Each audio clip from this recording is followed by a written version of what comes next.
Welcome to another edition of the Corner Booth Podcast here from the Snowdon Deli. I'm Aaron Rand from CJD along with Bill Brownstein of the Montreal Gazette, and our special guest today, former Quebec Premier, Jean Charest. Thank you so much for being here. Aaron, thank you very much. Bill? Of course, you're here today not under the auspices of the former Quebec Premier. You're here because you're part of the Prime Minister's Council on Trade with Canada and the U.S. You're part of a private group as well. Yep. Boy, are you here at a good time. So we found out last night that Donald Trump not only posted it on his Truth Social account, actually showed a letter, a real letter that he apparently typed, telling Mark Carney, because it was addressed to the Prime Minister, over and above whatever tariffs we've already talked about, I am now imposing a 35% tariff on all Canadian imports. So let's start with that. You've been dealing with this. What was your reaction to that? This is Donald Trump. What can I say? You know, it's just pure Donald Trump. I like the way he words the letter. If you've read it, I'm honored. You know, it's great. Yeah, it's the nice stuff first. Yeah, this is a real privilege to do this to you. I'm happy. And he starts with the usual thing about fentanyl. I know. I know. What is that about? I'm bored. Let's throw fentanyl. Well, and he never mentioned it during the election campaign. On tariffs during the election campaign, what he said was this: I will tariff the world between 10 and 20%, China 60. That was the long and the short of it during the campaign. Then after the campaign, fentanyl and immigration. And the issue for Canada, you know, everyone, and rightfully so, fentanyl is a scourge. I mean, it's horrible, the effect it has. But there's an issue of proportionality. I mean, Canada's, whatever fentanyl comes from Canada to the U.S. is very, very, very infinite relative to what comes from elsewhere. Infinitely small. Small. Yes. And the last report apparently put out by the American authorities says there's no fentanyl. Right. So, but he's returning to that issue. But there's a little, quirk to what he's doing right now, because we tend to forget in the bigger scheme of things that he's using exceptional powers, emergency powers, to do his presidential orders. And there was a federal court, that invalidated the use of this emergency act that he's using in the case of fentanyl and immigration. Now, this is being appealed, and they state it, so the policy continues. But with, the benefit of time, he may lose that power to use that act. And if he does, then the relationship or the power he has to impose things on Canada will change. Although it seems every time he ends up in the Supreme Court, they back him up. But what does he enjoy about bullying Canada so much? Why? Let's give him some sort of power? Does this all go back to Justin Trudeau? Is that where this starts? Because we know there was a relationship issue there. Yeah, that's the excuse, I think, of saying I didn't like Justin Trudeau, and then he got on to his 51st state narrative, and which came from nowhere, and for which there's no support in the United States, by the way. You'll have noticed there's no one who lifted their hand and said, hey, that's a great idea. I agree. And he's the only one who raises it. And he sort of comes to it from time to time. I think it's just an attitude he has with everyone, and he has this view that if you have a trade deficit, then you're being screwed by the other country. But why is he so surprised that someone would want to retaliate when he's imposing all these 50%? Like Canada has an awful lot of nerve to try to defend itself. Who do you think you are? Right? You're supposed to bend over and die. And that's a threat in this letter too, right? That if it's over and above, he's going to do. Where does that come from? Well, he's done that several times with all countries. He said to them on the 2nd of April, if you dare reply, I'll double the tariff. And so it's his method. It's the way he operates. And I'm sorry, but it doesn't, he isn't very consistent. I mean, one day he comes out, says something. You may remember this guy from the Financial Times who created this acronym called TACO. Right, yeah. Trump always chickens out. Took it out on us afterwards. Yes, and then but it's interesting. But let's dig a little deeper. 90% of everything that goes back and forth between Canada and the United States is tariff-free right now. We have a trade agreement. If you are sending a product to the United States and it's registered, it has to be registered. I didn't know, by the way, and I deal with these things, I didn't know the technicality. Apparently you have to sign up and register your product. If you do, there's no tariffs. And so 90%. Now, this letter yesterday is silent on the trade agreement between Canada and the United States.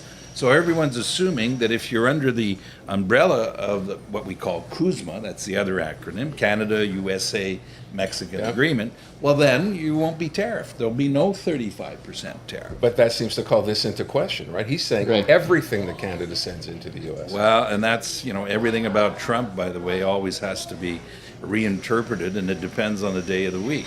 So since he's silent on that, you have to assume that everything that's covered under CUSMA will not be tariffed. Everything else will be 35%. Look, you're part of, as I said, the Prime Minister's council here.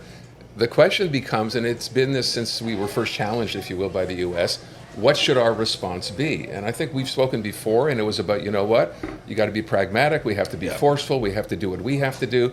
But then people look at the situation and go, wait a sec, we're Canada, they're the U.S., we can talk a big game, but at the end of the day, really, how much power do we have to actually strike back? Well, we have some power. We have, the relationship is a relationship of about 10 to 1. They're 10 times, on average, they're 10 times bigger than we are in things that are economic. But there are specific areas in which we hold some real, to use Trump's expression, cards. One of them is energy. We export to the United States somewhere between 3 to 5 million barrels of oil a day. They consume 20 million. They produce 13 million. We are the supplier, the most important supplier of that oil and gas. But he said he doesn't need our oil. Yeah, right. Yeah, well, he does. I'm sorry. That's what between what he says and the reality is, and this is an international integrated market, and they cannot operate without our oil and gas, and they can't get it from somewhere else. And the refineries that we send it to in the southwest of the United States are built specifically for the heavy oil that comes from Canada. So it's not as though it can be replaced by something else. And then there's potash. Potash is the main fertilizer used by all American farmers. Yeah. And we supply close to 90% of it for the American farmers that they use in the spring and the fall. And they can't do without it. And it can't be replaced. And then you have strategic minerals. And then you have uranium. And then you have, specific products like hydroelectric power. Hydroelectric. I mean, so there are things that we have and we do, and plus the integrated markets. I mean, there's a whole host of things. So do we use those powers? The big question is, how do we use that in our negotiations with Mr. Trump? How do we distinguish from the noise, from the rhetoric, from the real issues? How do we get to, and that's where the challenge is if you're negotiating, to be able to be disciplined and come to an agreement that'll be in our interest and their interest, by the way. I mean, it's about a mutual interest, and avoid falling into the trap of responding to every pronouncement of Donald Trump. But don't you have to, as the Prime Minister, have to respond in kind to something like this? Well, Canada and China are the two only countries in the world that I know of, Aaron, who have responded with retaliatory tariffs. Everyone else has sort of played dead. Right. And they've said, okay, we'll wait and see. And we did respond because our view has always been that with someone like Donald Trump, you have to respond. If you don't respond, he doesn't respect that. And so we did respond. But when you do that, we hurt ourselves, by the way. I mean, we have to be very clear. This is a world of only bad choices. There's only bad choices. And when you do a retaliatory tariff against the Americans, you hurt your own economy, and you pay a price for it. But you do it, why? Well, because in the longer term, you need to establish a rapport de force so that you can defend your interests. But what is it doing to the American economy? The American worker who thinks Trump is their hero, they're the ones who are getting most hurt, will get most hurt by all of this. And it's taking time for that to manifest itself in the American economy. It is obvious that they'll be hurt. I mean, there's a law. You're not going to defy the law of physics forever. I mean, so there's, it's not impacting as rapidly as a lot of people had anticipated. But believe me, it will. There's no doubt about that. And when he did his Liberation Day on the 2nd of April, you saw the reaction of the markets. Yeah. The markets said, it's one thing to attack Canada or deal with one country, but you go against the whole world, and all of a sudden, the markets, the equity markets went down, the bond markets went down. Yeah, but to be fair, all that going down has now turned around. Markets are, Dow crossed all-time highs, the S&P crossed all-time highs. It seems like, from the perspective of the economy, all that's tempered right now. We're just waiting to see. Yeah. And in the meantime, markets are like, well, it's like you said. He says one thing one day, he says another thing the other day. We're not going to react every day the way we did at the beginning. Well, that's where we are now. And you got it right. I mean, the markets sort of always thought that his use of tariffs was leverage, wasn't an end in itself. Right. All of a sudden, on Liberation Day, that changes because he attacks the whole world. And they say, well, he's actually doing something we never thought he would do or dare to do. And by the way he did it was pretty alarming. One of the things, if you're a policymaker, and I was in government, that's alarming, is that they tariffed on that day Saint-Pierre et Miquelon, and they tariffed 2 islands where there's only penguins. And then you say to yourself, well, hold on a second. This is the president of the United States, most powerful country in the world. They're taxing, they're tariffing 2 islands with penguins on them. I mean, they haven't figured it out.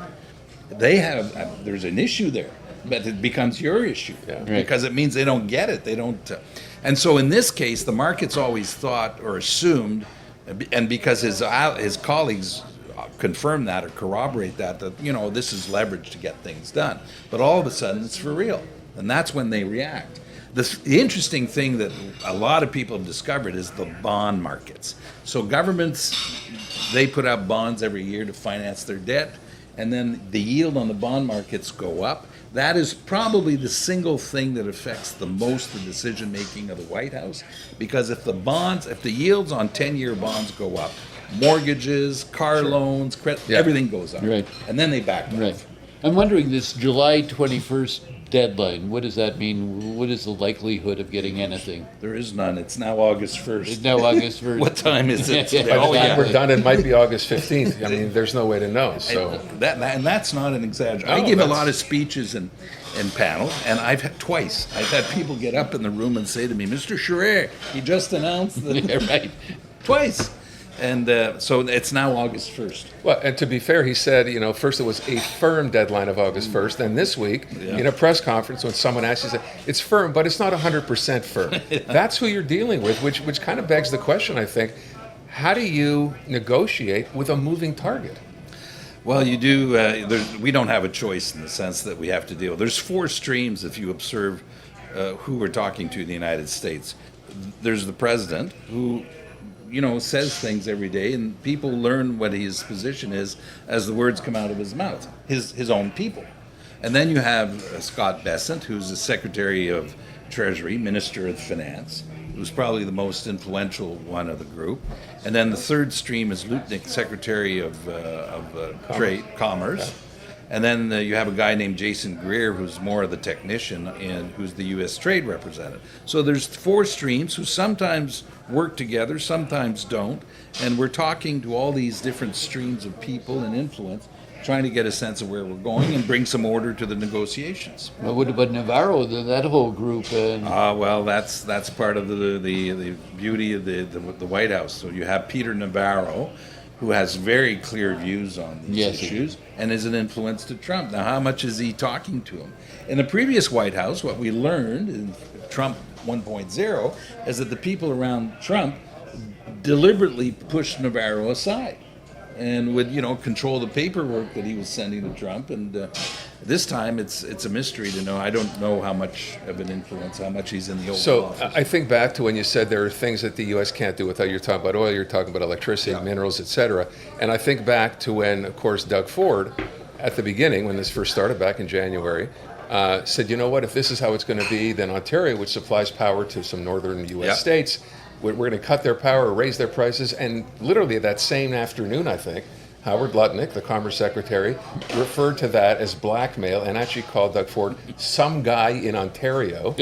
So how much leeway do we actually have? I know we can talk, as I said, a big game, but in terms of pushing back, I know we have jobs numbers coming out now, and you mentioned, and I agree with you that, we're only going to find out in maybe another 3 or 6 months how much this is hurting not just our economy, but America's economy too. So what do we do for now? Or do we just sit on our hands and just, hope for the best? Well, we Mark Carney, the Prime Minister, got a mandate to face up to Trump, but also to change our economy, Aaron. And this is a wake-up call for Canada. And I'm of the school of those who really believe that we'll thank Trump in 20 years from now. Really? Well, yes, in a perverse way. And I mean, we didn't ask for it, but we're still. Remember when your parents used to tell you, "I'm doing this for your own good"? Yeah. Well, here we are. So 20 years from now, we'll look back and say he forced us to change the way our economy operates, to be more productive and to get our act together, to be able to build infrastructure, and because we were fairly complacent. And he also is going to change the way our federal system works. For years now, it's as though the provinces and the federal government had lost the operating manual of our federal system. I believe in our federal system. It's very good, but you have to operate it. On issues like immigration, on issues like healthcare, whatever it is, the governments have to sit down and work together. And we haven't seen a lot of that. Now it's happening. And the third area in which Canada is going to change is our international posture, where we are in an international stage, the role we want to play. Canada's lost its narrative in the last 15 years. We have no story to tell.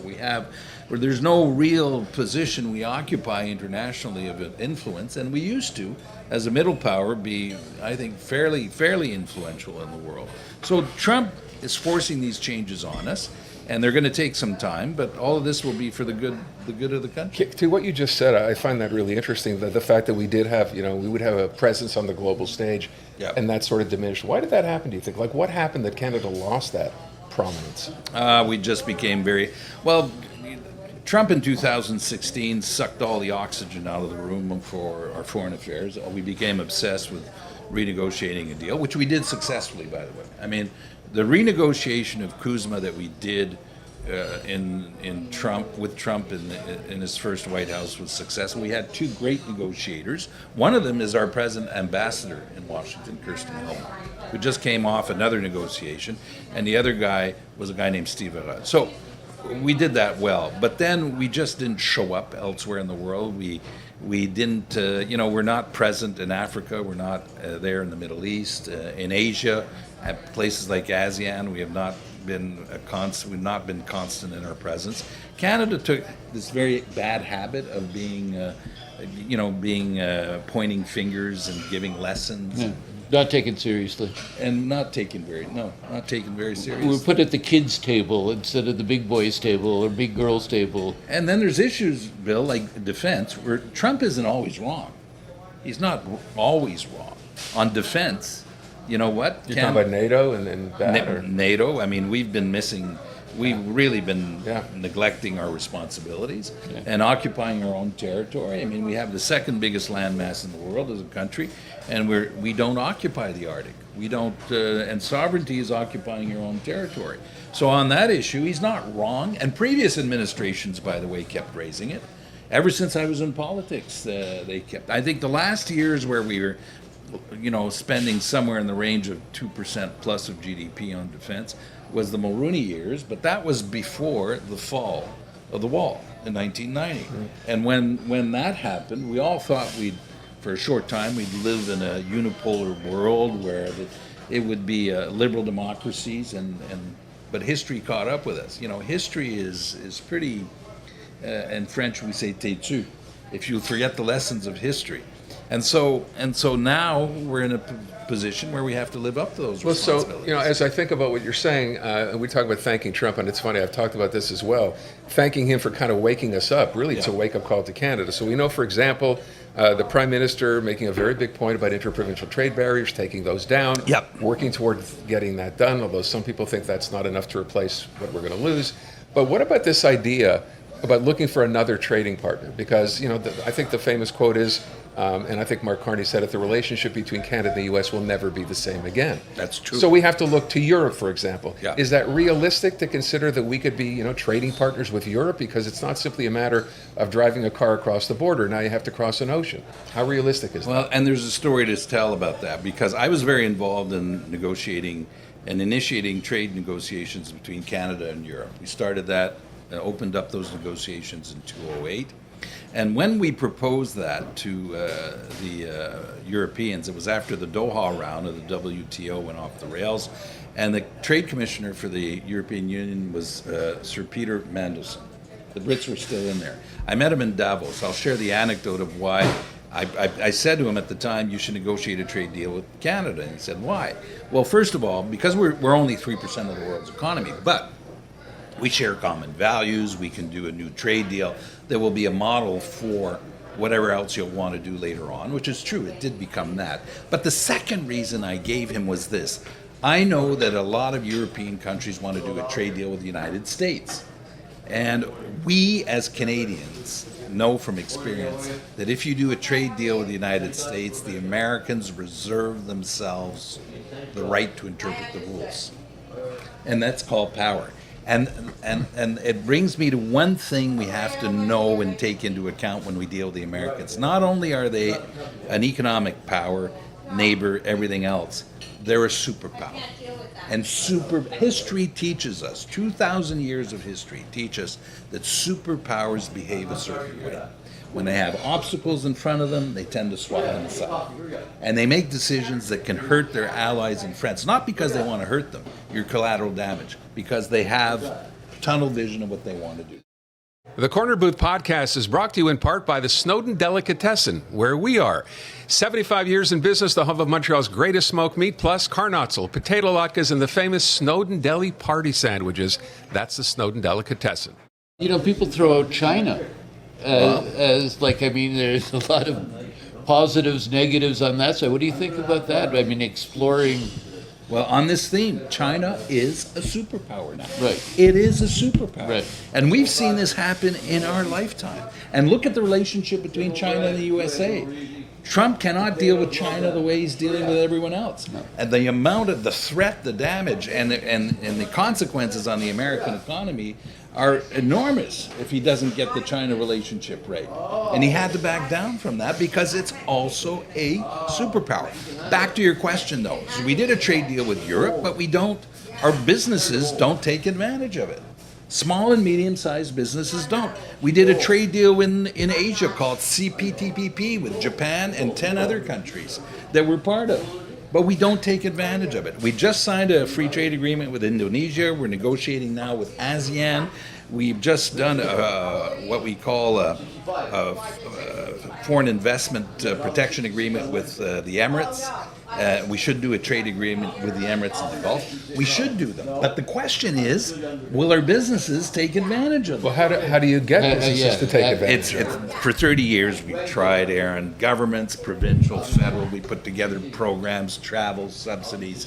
You have to. The reality of Canada is that we live next to this economic power.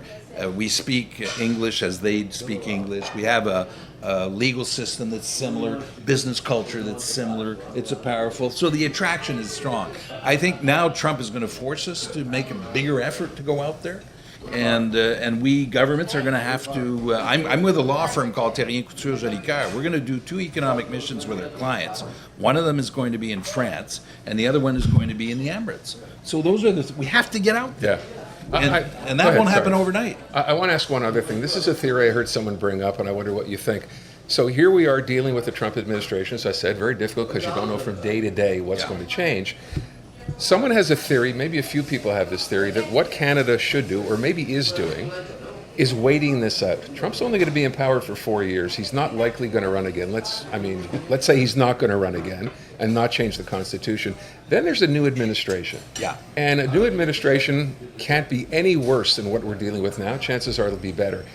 Any validity, do you think, to that as a theory that we're just waiting it out till he's no longer the president? Well, there's two different reasons to wait out. One of them is to wait out the decision of the Supreme Court on him using emergency powers to do tariffs. And in the Constitution of the United States, it's written very, very clearly that the power to do tariffs lies with Congress, not the president. But he's using. So I think but the other bigger reason that you raise is an interesting one, and I think it's hopeful thinking. There's a great expression in French about this. Trump a fait des petits. You know, the Trump administration, the culture, the political culture has changed forever. and someone else will follow, and they'll think the same. Can it be? It can't be worse. You know what? It can be worse. I've learned in my lifetime when people tell, well, it can't be worse. You know what? It can. More of a reason for us not to assume that it's going to get any better. I don't think it's going to get any better. It's not as though.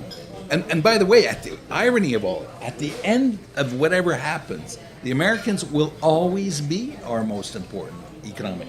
So whether it's a tariff or non-tariffed economy, the issue is what it will be. But they'll always be our most important partner, as we will be their most important partner. But to your point before, if the economy in the U.S. goes in the tank, and let's assume it is going to get worse, because it would only make sense that if tariffs are being paid, that cost will be passed on to consumers, and sooner or later someone's going to go, wait a sec, my chicken that cost me $2 a pound or whatever is now $8 a pound.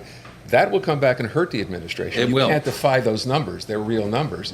Outside of calling for the chair of the Fed to be fired because he's not lowering interest rates, that comes back and bites the administration, and maybe that gets Canada back. And that would get him into real trouble if the Americans felt that the American president was calling the shots at the Fed, then that would create potentially a real crisis. And that brings me to another issue that's in the blind spot right now. Not enough people are paying attention to. The Americans have been running their economy in the last 10 years as though they've been in a recession. I mean, their deficit on an annual basis is somewhere between 6 to 7%. In Canada, we complain that the federal government spends too much. The deficit is actually around 1%, 2% relative to GDP. They're at 6, 7%. They've just done this budget bill. Big, beautiful bill. Right. It's going to add $3 trillion. Add to what they're already spending to their debt. And to give you a sense of what $3 trillion is, the size of the Canadian economy on an annual basis is about $2 trillion. And they're going to add $3 trillion just of debt. That at one point may cause a crisis. He may have what I call a Liz Truss moment. Remember Liz Truss was Prime Minister of Great Britain? Right. She did a budget. She reduced taxes, financed it on debt, and the markets tanked. And she was gone. Do the other countries, are they as mobilized as we are? Like, you're part of this committee. I know the European community, yes, but you don't hear much reaction from the rest of the world like we're doing with, you have a group that is going after all of this, but everybody seems to be dormant. But they're not. They're out there. We just don't see them as much. They're all taking different approaches. Where Canada distinguishes itself, Canada and China, we've chosen to retaliate. The others have sort of, and to some extent, it's the concept of the first soldier on the beach. Right. They let you go first, and but other countries are sort of standing back. But Trump has said to Europe, "I'm going to put 50% tariffs on you." So it's just a matter of time before it all catches up with them. And now he's sending out letters saying you're going to be tariffed at 40% or 50%, and enforcing a negotiation. So they are watching what's happening very closely, and the consequences are going to be pretty important on everyone. Again, there's a risk for Mr. Trump. I mean, if the other countries if he's not reaching agreements, at one point the markets are going to say enough. Right. Well, you have, what did he say, 90 tariffs or 90 countries in 90 days? He's got 2 countries and a half of India right now because there's negotiations going on there. So at some point, you think that comes back and bite you in the backside. It will, and let's be clear, he's not doing trade agreements. He's doing agreements. He's doing deals. The Canada-Europe trade agreement took about 8 years to negotiate. Yeah. That's the amount. It takes years if you're doing a real one. He's not doing a real one. He's doing a tariff deals with these countries. And so they are reacting, and they're all very nervous about this because their trade with the United States is pretty fundamental. I mean, in a poor country like Laos, he's going to put a 40%. Yeah. He did this interesting deal with Vietnam. Yeah. Now, here's an indicator of what's to come. He had 40% tariff. He has 20% tariffs on Vietnam. But if Vietnam allows China to use the country as a throwaway to get into the States, then the tariffs will increase to 40%. And that's a thing to keep in mind. While he's negotiating with everyone else, he wants to avoid other countries becoming a route into the United States for China, and he's trying to block that off. Look, my question was, at what point should we panic? I don't know that we ever should, but you kind of wonder when you see stories like a 35% tariff come out today, and who knows, it may be different tomorrow. When Maybe does that 80. happen? We don't know. We don't panic. We stay cool. I think Prime Minister Carney is doing the right thing. Stay very, very cool. Focused on a negotiation. Why is he taking this approach? As long as we have a negotiation with a deadline, there's a reasonable chance we may come to an agreement. I acknowledge, we come to an agreement, he could change his mind 2 weeks or 3 weeks after. But an agreement is better than no agreement, and it gives us a footing to operate out of. Right now, as we're sitting here, about 90% of everything that goes back and forth between both countries is tariff-free. There is no tariff, and there are specific sectors that are badly affected: aluminum, steel, Copper now? Copper, and potential threat for pharmaceuticals, but also softwood lumber is affected. Now, but if you were to do the weighted average of our tariffs, there's different numbers out there. The last one I saw from the feds was about 5%, the effect on Canada. The Royal Bank put out a study recently, was actually lower, about 3%, what is an effective weighted tariff for our economy.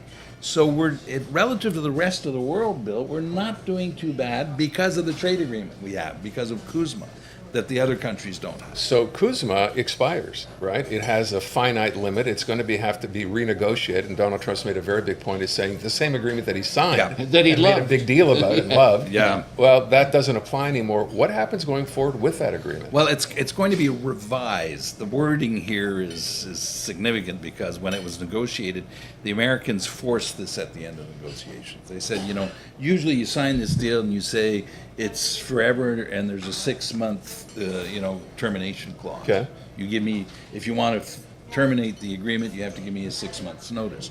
In this case, the American administration, Trump at the time, said no. In 2026, 10 years from now or about, we want it revised, and we didn't want the word renegotiate. But as I understand it, right now they're still on revision. They're not on renegotiation. They don't want to renegotiate it. Okay. And at one point you ask yourself, this is the foundation of the trade relationship. But in the meantime, there's all this noise and activity around tariffs from steel and aluminum. Aluminum's an interesting story. They're hurting themselves. 40% of the product of raw aluminum is energy. They need energy for data centers. The amount of energy we send to them through aluminum represents about the equivalent of about 400 data centers. Where are they going to get the energy for data centers if they're... and you can't build an aluminum smelter in a year. It takes 10 years to build an aluminum smelter. Can I just ask as a final question, because we're going to have to wrap up. Are you optimistic or pessimistic with respect to getting something done and something positive for Canada? I'm optimistic because I think the markets will at the end of the day, and the bond markets will prevail. And I think the courts are going to call them into order on using emergency powers. And that's tricky for us. Because if in the best of all worlds, we would wait until the courts speak to this issue before negotiating a deal. But I'm not sure we'll have time or the benefit of doing that. You never got out of politics then, really. You're back in the game big time. I like this. This is politics with a big, capital P, in the sense it's not partisan politics, and I enjoy it. I do. I've always enjoyed it.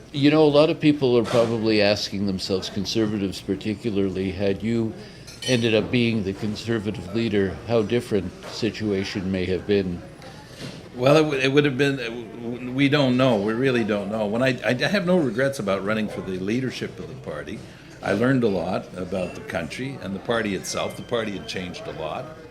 And when I ran in that leadership bill, I ran the last race instead of running the one I was in. And to the credit of Pierre Poilievre, he had figured it out. He knew how to recruit people, get them to vote, and he won a very decisive victory. But there's a lot of lessons in that. At the end of the day, in this election campaign, something interesting happened also. It's as though Canadians took a step back from American-style politics. They looked at what was happening south of the border and they said, I don't think so. We don't want that here. Yeah. No. We're not going there. And I think it'll be, in hindsight, it'll be a very significant choice. There's a big lesson for a lot of us who've been in politics in that regard. Canadians do not want American-style politics. So Pitbull wouldn't work here. Well, no, I don't think it doesn't. And we're not the history of the country, the makeup of the country. We're a federal system of government, huge country, only 40 million people, a lot of diversity, French, English. I mean, we're an interesting country. Apparently, it was Stéphane Dion, who's now our ambassador in Paris, had a line, I'm paraphrasing it, saying about Canada. He says it's a great, great country. It doesn't work in theory, but it works in practice. Great line. We have to wrap up. I would let everybody know watching, though, that I asked you earlier before we started, you're denying the rumor that you're running for mayor of Montreal or have any interest, right? Okay, just officially. I'm denying it for today. Okay. Today? Yeah. Boy, and still a politician. Wow. I look forward to returning to the show soon. Want to thank you so much for being with us this morning. Thank you, Aaron. Appreciate It's it. been All the real best to fun. you. Thanks, Thank you. John. Thank That's you. it for this edition of the Corner Booth Podcast. We'll see you again soon.